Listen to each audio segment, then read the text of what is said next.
The listening section of the TOEFL measures a test taker's ability to comprehend conversations and lectures in English.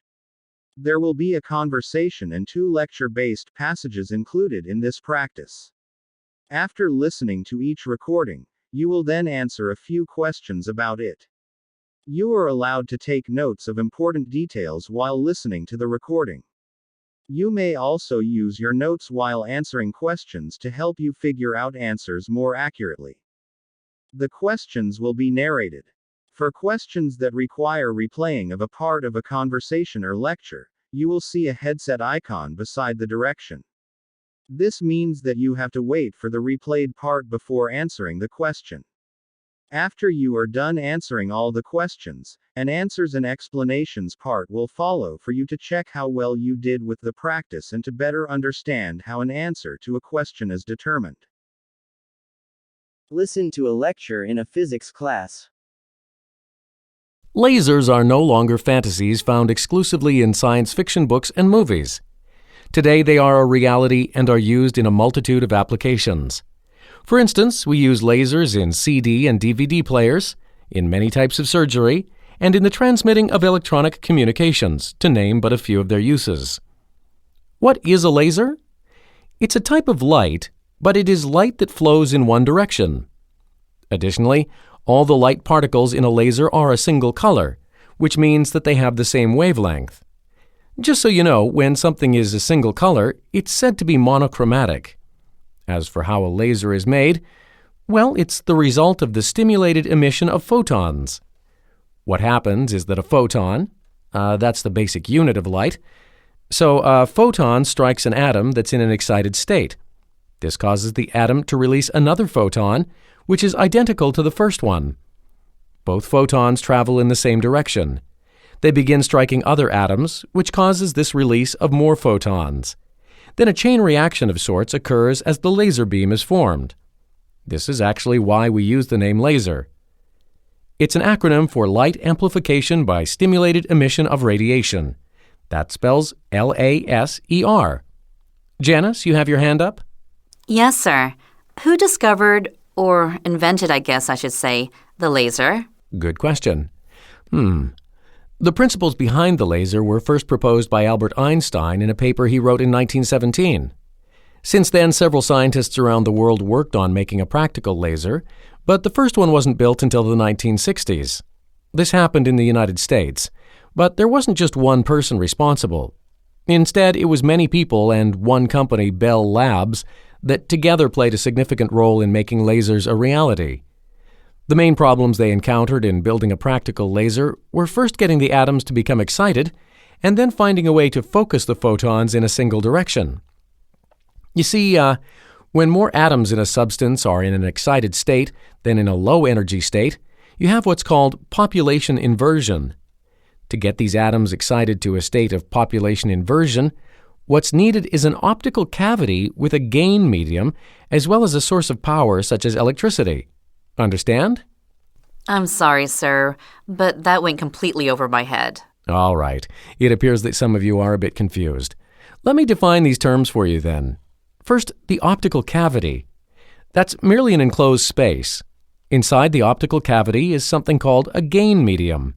That's a substance which allows the atoms to increase in energy so that they can reach the population inversion stage. Typical substances include crystals, gases, and special types of glass. The optical cavity also has 2 or more mirrors, which reflect light back and forth through the gain medium to the point that the atoms become excited and start releasing photons. One side of the optical cavity is more transparent than the other. This side is the direction that the focused beam of light, the laser itself, will emit from the optical cavity. This entire contraption requires a power source, which is most often electricity. The energy source is called the energy pump, and the process of applying energy is called pumping. Does that make sense for everyone now? Let's continue then. Importantly, no laser will be produced if the energy pump is insufficient. Why is that? Well, the light passing through the gain medium won't produce enough of an excited state to enable a sufficient number of atoms to reach population inversion. Simply put, there won't be a laser beam unless enough energy gets pumped into the optical cavity. The point at which there's a sufficient amount of energy to create a laser beam is called the lasing threshold. The lasing threshold varies, by the way, depending upon the type of gain medium being used. And just so you know, everything I've described happens extremely fast, in the blink of an eye, really. There are many types of lasers, and they're built in different ways. Their intensity can be increased or lowered. Their intensity also depends on the distance they travel. For instance, over short distances, most laser beams are focused in a pencil-thin shape and are quite intense. Over longer distances, that same beam may diffuse and become wider, which makes it less intense. Additionally, lasers are either continuous or pulsed. A continuous beam operates at a steady rate, while a pulsed laser has its beam interrupted at intervals. Today, as I indicated a couple of minutes ago, lasers are used in a variety of applications. Since they can generate heat, they can be used as cutting tools in surgery and industry. But the most commonly used laser today is a laser diode. That's a small, simple laser used in electronic devices. Let me show you in brief how one of these works right now. Now get ready to answer. Number 1. What aspect of lasers does the professor mainly discuss?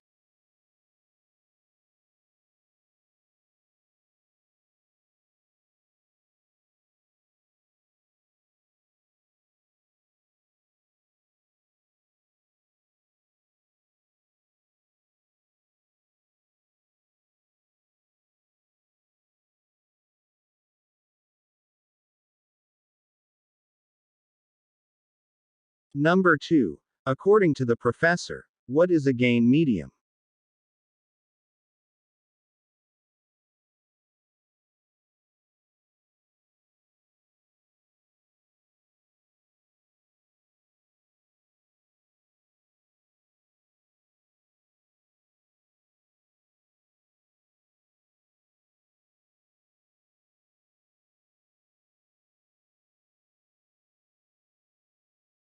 Number 3. Why does the professor discuss the lasing threshold?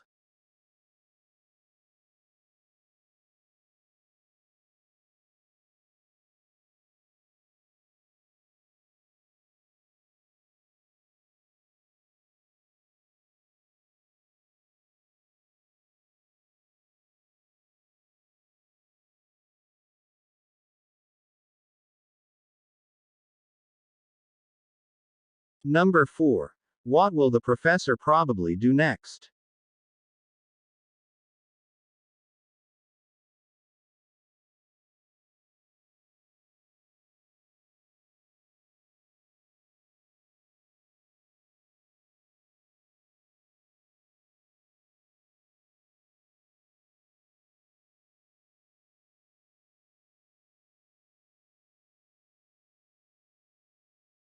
Number 5. Listen again to part of the lecture. Then answer the question. This is actually why we use the name laser. It's an acronym for Light Amplification by Stimulated Emission of Radiation. That spells LASER. Janice, you have your hand up? Yes, sir. Who discovered, or invented, I guess I should say, the laser? Why does the professor say this? Janice, you have your hand up?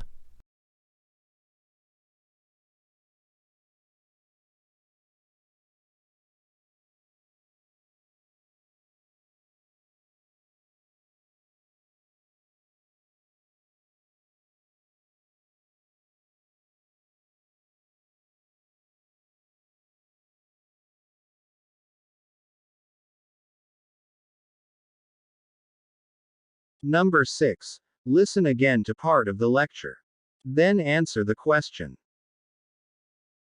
You see, when more atoms in a substance are in an excited state than in a low-energy state, you have what's called population inversion. To get these atoms excited to a state of population inversion, what's needed is an optical cavity with a gain medium, as well as a source of power such as electricity. Understand? I'm sorry, sir, but that went completely over my head. What does the student mean when she says this? I'm sorry, sir, but that went completely over my head.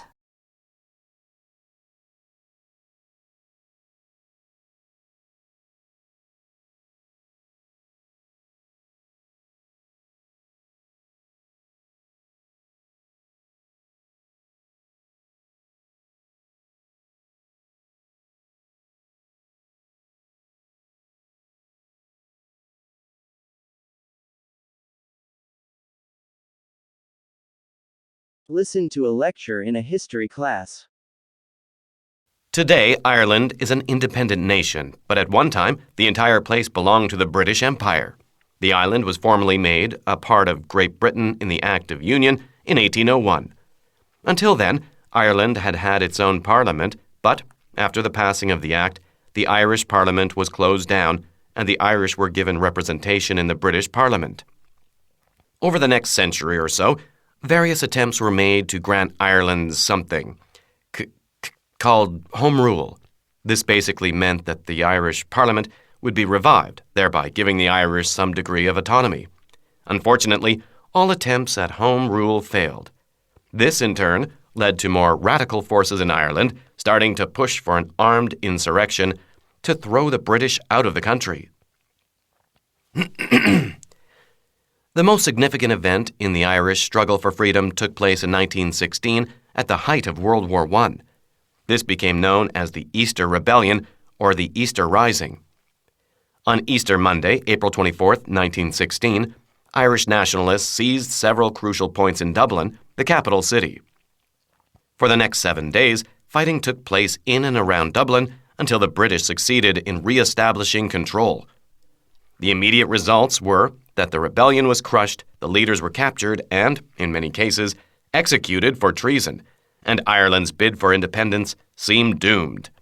However, the Easter Rebellion sparked the building of an independence movement within Ireland that led directly to a wider war of independence, which saw the Irish nationalists achieve most of their goals by 1922. As for the 1916 Easter Rebellion, there were many factions involved. There were so many that listing them would cause you to drown in a sea of names and organizations. So I won't distract you with them. Suffice it to say, not all of these factions worked together, nor were all involved in the Easter Rebellion. Interestingly, many of these organizations sought help from the Germans. Remember that World War I pitted the Germans against the British, among others, so it seemed prudent for the Germans to get involved with the Irish in order to distract the British from the fighting on the European mainland. Thus, the Germans supplied arms and a ship to transport them to Ireland. Unknown to them and the Irish nationalists, the British had broken the German secret codes, so they knew the ship was heading to Ireland. On April 20th, the Royal Navy intercepted the ship, yet its crew managed to sink it when they were forced into a harbor. Obviously, the weapons went to the bottom of the sea along with the ship.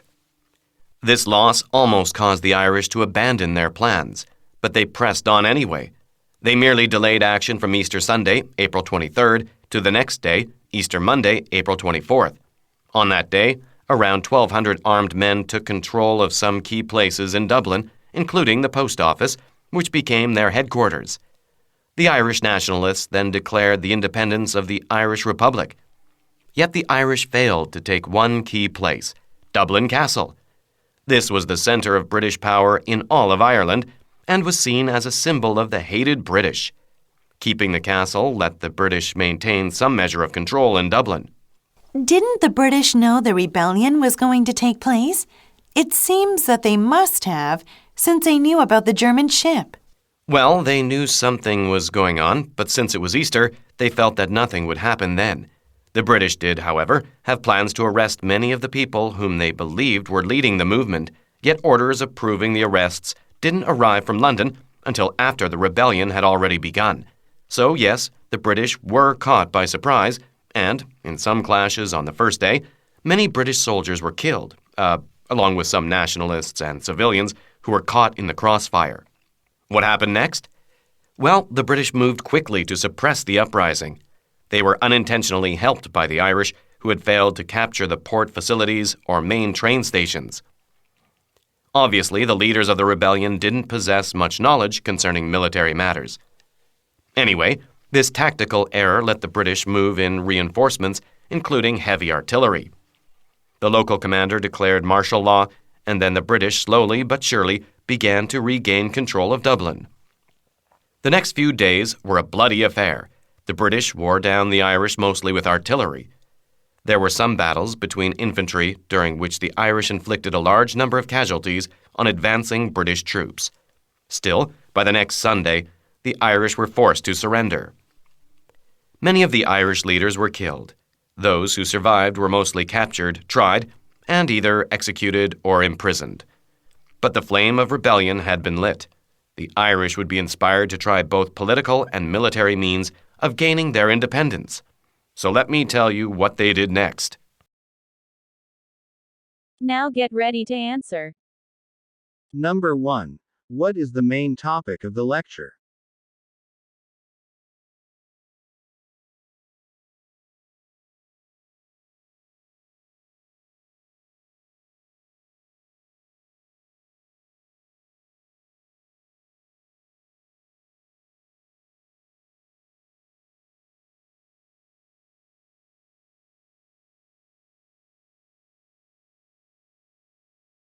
Number 2. According to the professor, how were the Germans involved in the Easter Rising?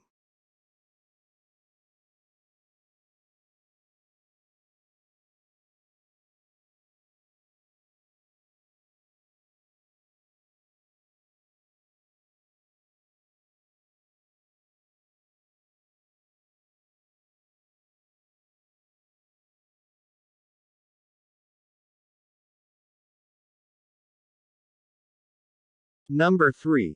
How is the lecture organized?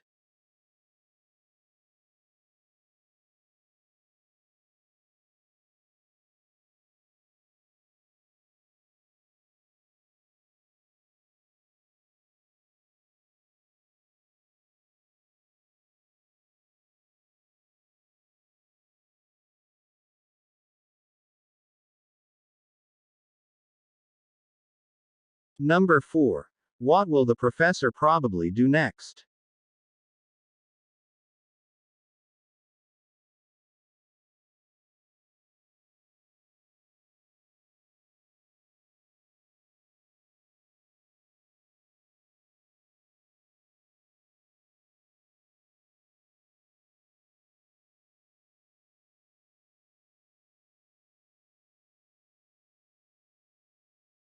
Number 5. Listen again to part of the lecture. Then answer the question. As for the 1916 Easter Rebellion, there were many factions involved. There were so many that listing them would cause you to drown in a sea of names and organizations. So I won't distract you with them. What does the professor mean when he says this? So I won't distract you with them.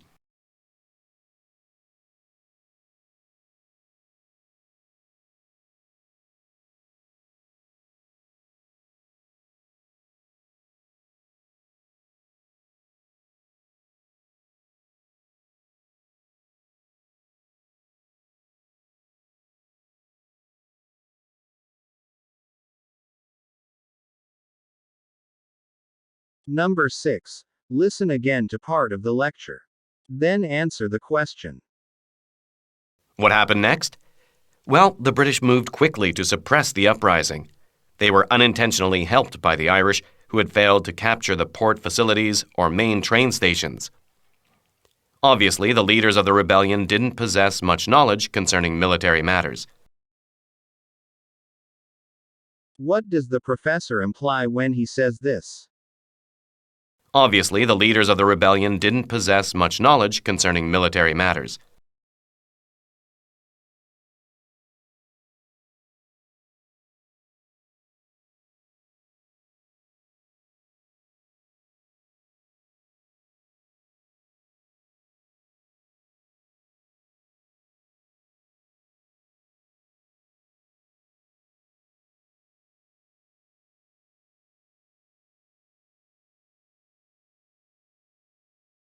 Listen to a conversation between a student and a professor. Charles, thanks for coming in when I asked. I've been going over the paper that you submitted to me last week. Ah, yes, Professor Haber. So what did you think of my writing? Is my paper okay? Well, as always, your writing is quite excellent. You truly have a way with words that I rarely see in someone so young. It's quite impressive. Thank you. But I must confess that I found several problems with your essay, and I haven't even finished going over it yet. I still have, 2 or 3 pages, I believe, which I need to look at. Problems? Like what? Well, to begin with, you got several of the facts wrong in your paper. That's rather unlike you. I've got your paper right here. Let me give you an example. Take a look here. See? I'm not exactly sure what I'm supposed to be looking at, Professor. Would you mind explaining to me what you're referring to, please? Sure. Okay, your essay was on Jane Eyre, right? Yes. Well, right here you wrote, and I quote, "It was when Jane was working as the governess at Gateshead Hall that she met the man who was to become her husband." Sure. What's wrong with that? Well, Jane never worked at Gateshead Hall. That's where she lived in her early years. She was most definitely not the governess there, nor did she meet her future husband there. I don't want to do this, but I simply have to ask. Charles, did you read the book? Well, I guess you could say that I skipped over a few parts. What on earth would possess you to write a report about a book you merely skimmed through? I have simply been overwhelmed by all my schoolwork this semester, so it's been hard for me to keep up with my studies. What exactly do you mean? You're not taking any extra classes, are you? Actually, I'm taking a heavier workload than normal, and I've also got a part-time job that I do on the weekend. Both of those are really causing me to fall behind on my coursework. Well, I understand that you're busy, but that's still no excuse for turning in a paper for something that you clearly have no knowledge of. So, what was I supposed to do? You could have asked me for an extension. I do grant them, you know. Actually, that thought never even occurred to me. I've never once turned in any assignment late, so I never realized that, you could get an extension. Well, you may need to do that in the future, Charles. Okay, I tell you what. Here, take your paper back. Now, go and read Jane Eyre. Completely this time.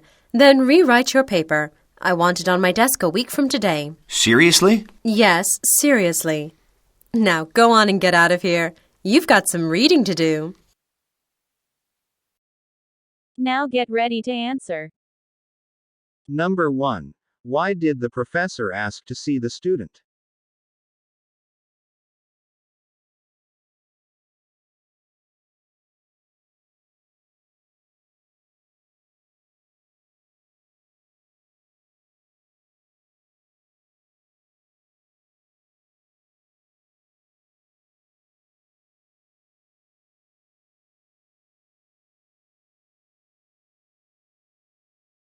Number 2.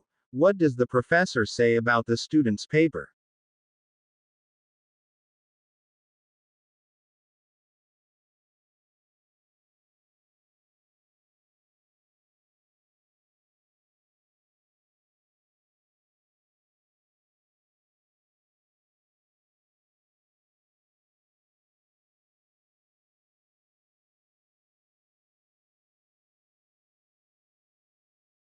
Number 3. Listen again to part of the conversation. Then answer the question. I don't want to do this, but I simply have to ask. Charles, did you read the book? Well, I guess you could say that I skipped over a few parts. Why does the student say this? I guess you could say that I skipped over a few parts.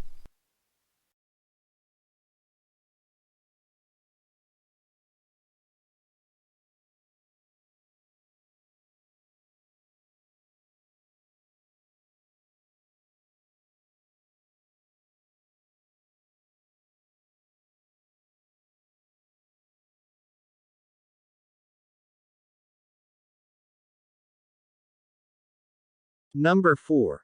What is the professor's opinion of the student's writing ability?